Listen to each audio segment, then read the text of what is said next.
औरत का फैसला। नैतिक मूल्यों से ये कहानी भले ही आपको इंसाफ करती ना दिखे, लेकिन जिम्मेदारियों की नजर से देखेंगे तो शायद कुछ समझ में आए। ये क्या है बहू, सुबह से घर का काम करती रहती है, फिर ऑफिस जाती है और बच्चों में लगी रहती है। अरे ऑफिस क्यों नहीं छोड़ देती, या फिर घर के लिए कोई नौकरानी रख ले। कैसी बात कर रही है माँ? जानती तो है ना अभी इनके ऊपर कितना लोन है। थोड़ा ही सही मदद कर देती हूँ तो अच्छा लगता है, और अभी उनको मेरे पैसे की जरूरत भी तो है।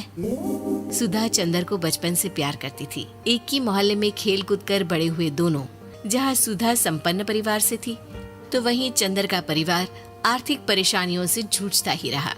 लेकिन सुधा की जिद के आगे किसी की नहीं चली। सुधा, कल ऑफिस जल्दी जाना है और 2 दिन के लिए गुजरात ऑफिस के काम से भी जाना होगा। अरे कैसी बात कर रहा है बेटा, बहू को अगले महीने बच्चा होने वाला है, इस वक्त तो उसके साथ रहे। अरे कोई बात नहीं ना माँ, उनको जरूरी काम होगा, वरना मेरा चंदर ऐसे वक्त में मुझे छोड़कर कभी नहीं जाता।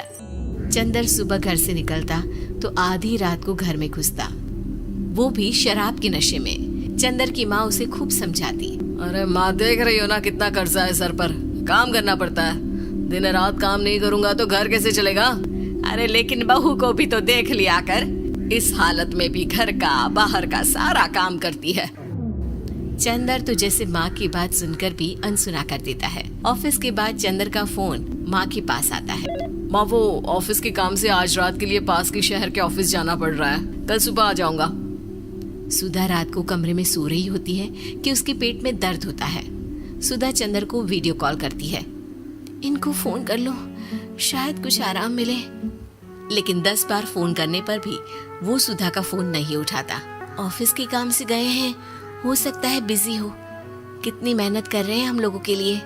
सुधा सो तो जाती है, लेकिन अकेले उसे कमरे में डर लगता है। अगले रोज चंदर घर आता है, जहाँ सुधा ऑफिस जाने के लिए तैयार हो रही थी। तुम आज भी ऑफिस जाओगी? कल रात भर तो ड्यूटी की है, थक जाओगे, छुट्टी ले लो ना। अरे नहीं नहीं, कैसी बात कर रही हो, ये तो पॉसिबल ही नहीं है। अच्छा रुको, मैं जल्दी से तुम्हारा खाना और नाश्ता बना देती हूँ। बेचारी सुधा ऑफिस जाना छोड़कर लग जाती है पति के लिए खाना बनाने, उसके कपड़े प्रेस करने और जरूरत का सामान मुहैया कराने के लिए। हो सके तो रात की ड्यूटी मत लिया करो ना, मुझे बहुत डर लगता है। अरे यार क्या है, तुम तो ऐसे बिहेव कर रही हो कि तुम ही अकेली हो जिसे बच्चा होने वाला है। इतने लोगों के पति जो काम के सिलसिले में बाहर होते हैं, उनका क्या? सुधा को चंदर के मुंह से ये बातें अजीब लगती है। अरे हुआ क्या है तुमको? पहले तो तुम मेरा कितना ख्याल रखते थे, मेरे पास रहते थे, मेरी दवा से लेकर खाने पीने तक का सारा ख्याल। और अब इस बार तो तुम एक दफा भी मेरे साथ डॉक्टर के पास नहीं आए, क्यों? अरे पागल हो गई हो क्या? पागल वाली बात कर रही हो। काम धंधा देखो या फिर तुम्हें लेकर टहलता फिरूं। और मुझे शुक्रवार की रात को काम से निकलना है, सोमवार आऊंगा। सुधा को समझ में नहीं आता कि क्यों अचानक से चंदर को फील्ड का काम मिल गया है। लेकिन एक दिन, सुधा, मैं और चंदर जरा एक रिश्तेदार के घर जा रहे हैं, तुम भी तैयार हो जाओ, घर में अकेली कैसी रहोगी। अरे नहीं नहीं, इस हालत में इसे लेकर जाना ठीक नहीं है। अरे लेकिन मैं ऑफिस भी तो जाती हूँ, फिर घर में अकेले। चंदर उसकी कोई बात नहीं सुनता। वो सीधा कार निकाल कर माँ को लेकर चला जाता है। सुधा घर के काम में लग जाती है कि अचानक उसकी नजर चंदर के बैग पर पड़ती है, जिसमें एक कागज दिखाई देता है। इनकी कागज भी ना इधर उधर फैले होते हैं, एक भी खो जाएगा तो बवाल करेंगे।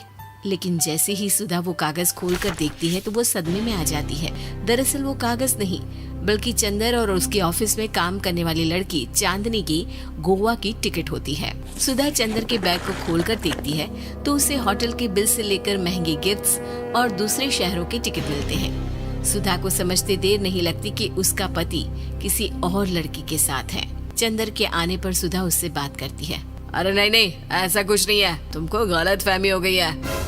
लेकिन जब सुधा के सवाल तीखे हो जाते हैं तो चंदर को अपनी गलती माननी पड़ती है और वो सुधा से माफी मांग लेता है। सुधा फैसला कर लेती है कि वो चंदर को छोड़ देगी। बच्चे और सामान को लेकर वो घर से निकल ही रही होती है कि सास उसे रोकती है।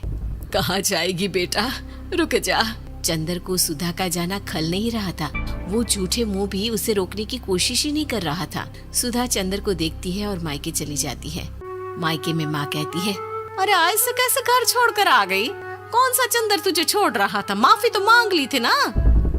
देखो बेटा, बेटी डोली में जाती है और अर्थी में ही निकलती है। पर पापा, मेरा आत्मसम्मान, उसका क्या?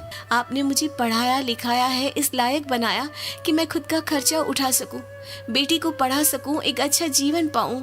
अरे लेकिन पति की जरूरत तो होती है ना सुधा दीदी, और अगर आपको नहीं है तो इस बच्ची का सोचो जो अपने पिता से इस कदर जुड़ी है। आने वाले बच्चे की सोचो जिसके आने से पहले ही आपने पिता का प्यार से दूर करने की सोच ली। सुधा फोन देखती है लेकिन चंदर का कोई कॉल नहीं होता।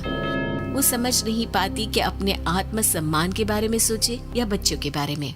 मम्मी, हम नाना नानी के घर से दादी और पापा के पास कब जाएंगे? नहीं जाएंगे बेटा, अब यहीं रहेंगे। नहीं मम्मी, मैं पापा के पास जाऊंगी, मुझे दादी के साथ रहना है। और मेरे साथ? हाँ, आपके साथ भी तो, सबके साथ माँ। देखो सुधा दीदी, आपके सर पर पिता का साया होना जरूरी होता है। अपने घमंड के लिए पिता और बेटी को अलग मत करो। सुधा अब सामान उठाकर अपने ससुराल जाने लगती है, लेकिन मन में सवाल रह जाता है कि जिसे दुनिया घमंड समझ रही है वो उसका आत्मसम्मान था। चंदन ने माफी जरूर मांग ली, लेकिन कभी ये एहसास नहीं दिलाया कि वो सिर्फ उसी का है।